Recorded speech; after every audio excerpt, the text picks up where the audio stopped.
India provides a very, very rich base for R&D. So on the development side, it is already kind of well known, right? So for instance, if you look at the sheer number of IT professionals in a small cluster, already Bangalore ranks as the number 2 place after Silicon Valley in terms of just the number of IT trained professionals.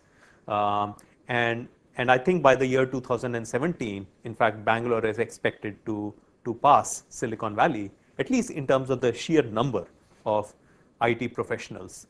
Um, we are, of course, when we are running a research center, we are looking at the high end of that talent. So we have two kinds of roles, the research scientists, for which we require PhDs, and then research engineers, for which we typically insist on a master's degree. And we are finding that for research scientists, certainly, I mean, um, it requires more work for us to find quality research scientists.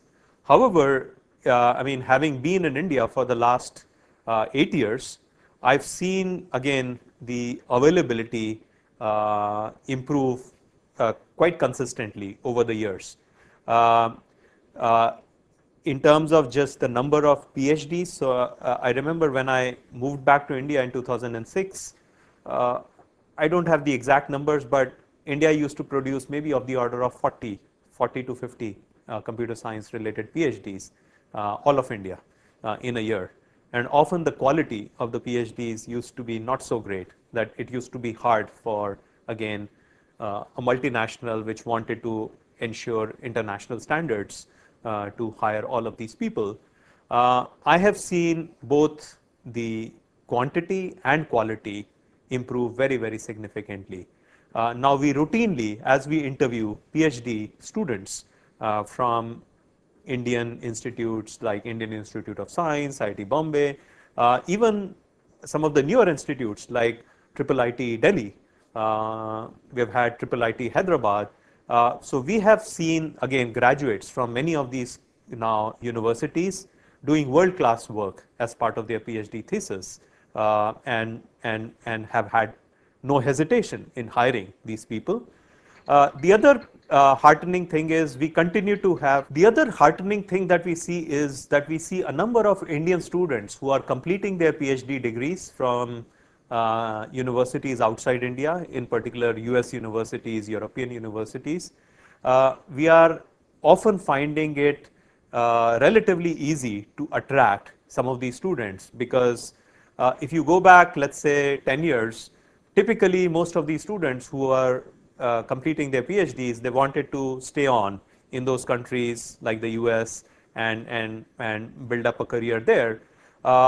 While that continues to happen, we are finding enough PhD students who want to return to India right after they complete their PhD because of the, again, amazing opportunities that are available in India. So if you are doing really high quality research, that actually improves your ability to attract some of these really smart Indian students.